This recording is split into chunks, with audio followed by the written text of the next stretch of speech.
నమస్తే, welcome to RTV. నేను సచిన్.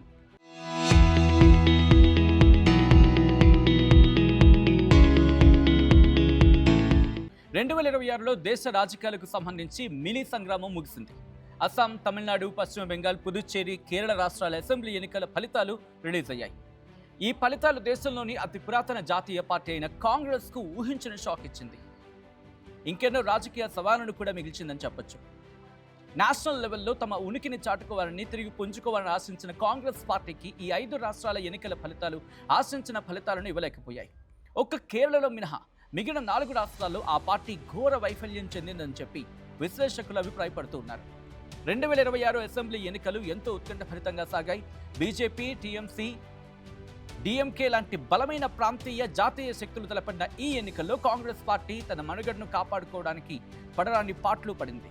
పలు రాష్ట్రాల్లో ఇతర పార్టీలతో పొత్తులు పెట్టుకున్నప్పటికీ ఆ పొత్తులు ఓటర్లను ఆకట్టుకోవడంలో కూడా పెద్దగా ఫలించలేదు. అయితే పశ్చిమ బెంగాల్లో కాంగ్రెస్ పార్టీ పరిస్థితి దారుణంగా తయారైంది. అక్కడ బీజేపీ, టీఎంసీల మధ్య జరిగిన హోరాహోరీ పోరులో కాంగ్రెస్ కనుమరుగయ్యే స్థాయికి చేరుకుంది. క్షేత్రస్థాయిలో పార్టీకి ఉన్న బలమైన నాయకత్వ లోపం, కార్యకర్తల గందరగోళం, ఓటర్ల నమ్మకాన్ని గెలుచుకోవడంలో వైఫల్యం కాంగ్రెస్ పతనానికి దారితీస్తుందంటున్నారు నిపుణులు, విశ్లేషకులు. చివరికి పొత్తుల వ్యూహం కూడా ఓటర్లపై పెద్దగా ప్రభావం చూపించలేకపోయింది. ఇక తమిళనాడులో డిఎంకేతో పొత్తు పెట్టుకున్న కాంగ్రెస్ పార్టీ ఆశించిన ఫలితాలను సాధించలేకపోయింది. ఈ ఎన్నికల్లో విజయ్ నేతృత్వంలోని టీవీకే లాంటి కొత్త శక్తులు పుట్టుకురావడం రాష్ట్ర రాజకీయాల్లో సమూల మార్పులకు దారితీస్తుంది. కాంగ్రెస్ పాత పద్ధతులే ఆధునిక తమిళ రాజకీయాల్లో ఆ పార్టీని వెనుకబడేలా చేశాయని అభిప్రాయపడుతున్నారు విశ్లేషకులు. అస్సాంలో అయితే కాంగ్రెస్ పార్టీ మరోసారి ఘోర పరాజయాన్ని మూటగట్టుకుంది. స్థానిక సమస్యలపై కంటే జాతీయ స్థాయిలో కేంద్రీకృతమైన ప్రచారమే పార్టీకి దెబ్బ కొట్టిందంటున్నారు విశ్లేషకులు.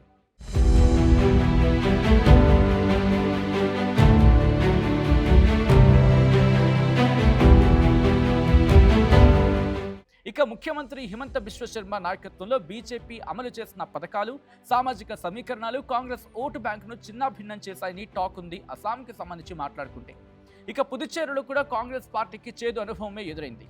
అక్కడ బీజేపీ నేతృత్వంలోని ఎన్డీఏ కూటమి దూసుకెళ్లింది. స్థానిక కాంగ్రెస్ నాయకత్వంలోని అంతర్గత కుమ్ములాటలు, సరైన నాయకత్వం లేకపోవడంతో కార్యకర్తలు పక్క పార్టీల వైపు మొగ్గు చూపాయంటున్నారు విశ్లేషకులు. ఇక 5 రాష్ట్రాల్లో కాంగ్రెస్ పార్టీకి ఊరటనిచ్చిన ఏకైక రాష్ట్రం ఏదైనా ఉంది అంటే అది కేరళ. యునైటెడ్ డెమోక్రటిక్ ఫ్రంట్ కింద కాంగ్రెస్ పార్టీ కొంతమేర పట్టు నిలుపుకోగలిగింది. అయినప్పటికీ ఇది పార్టీ జాతీయ స్థాయి వైఫల్యాన్ని కప్పిపుచ్చుకోలేకపోయిందని చెబుతూ ఉన్నారు విశ్లేషకులు. కాంగ్రెస్ వరుస వైఫల్యాల వెనుక ఎన్నో కారణాలు కనిపిస్తున్నాయి. క్షేత్రస్థాయిలో ప్రజలను ఆకట్టుకునే శక్తివంతమైన నాయకుడు లేకపోవడంతో మొదలుపెట్టి ఇంకా అనేక కారణాలుగా చెప్తూ ఉన్నారు. పొత్తులు పెట్టుకోనప్పటికీ వాటిని ప్రజల్లోకి బలంగా తీసుకువెళ్ళలేకపోవడం, అంటే కొన్ని సందర్భాల్లో పొత్తులు పెట్టుకున్న వాటిని సక్సెస్ఫుల్గా ముందుకు తీసుకువెళ్ళలేకపోవడం, పొత్తులు పెట్టుకోకపోయినప్పటికీ గట్టిగా ప్రజల్లోకి వెళ్ళలేకపోవడం, వీటితో పాటు సిద్ధాంతపరమైన గందరగోళం నెలకొనడం ఇంకో కారణంగా చెప్తూ ఉన్నారు. మోదీ నేతృత్వంలోని బీజేపీ బలమైన సోషల్ మీడియా, గ్రౌండ్ లెవెల్ ప్రచార వ్యూహాలను కాంగ్రెస్ ఎదుర్కోలేకపోవడం, క్షేత్రస్థాయి కార్యకర్తల నెట్వర్క్ బలహీనపడడం కూడా కాంగ్రెస్ ఓటమికి ప్రధాన కారణాలుగా చెప్తూ ఉన్నారు. ఇక 2026 అసెంబ్లీ ఎన్నికల ఫలితాలు కాంగ్రెస్ పార్టీకి ఒక పెద్ద హెచ్చరికలా చెబుతూ ఉన్నారు రాజకీయ విశ్లేషకులు. ఎప్పటికైనా పార్టీ తన పాత పద్ధతులని వదిలి క్షేత్రస్థాయిలో బలమైన నాయకత్వాన్ని నిర్మించుకోకపోతే భవిష్యత్తులో జాతీయ స్థాయిలో మరింత బలహీనపడే అవకాశం ఉందని అంటూ ఉన్నారు. ప్రజల నాడిని పట్టుకుని వారి ఆకాంక్షలకు అనుగుణంగా కొత్త ప్రణాళికలను రూపొందించుకోవాల్సిన సమయం కాంగ్రెస్కు ఆసన్నమైందని, ఆలస్యం చేస్తే పార్టీ మనుగడకే ప్రమాదమని హెచ్చరిస్తూ ఉన్నారు రాజకీయ విశ్లేషకులు.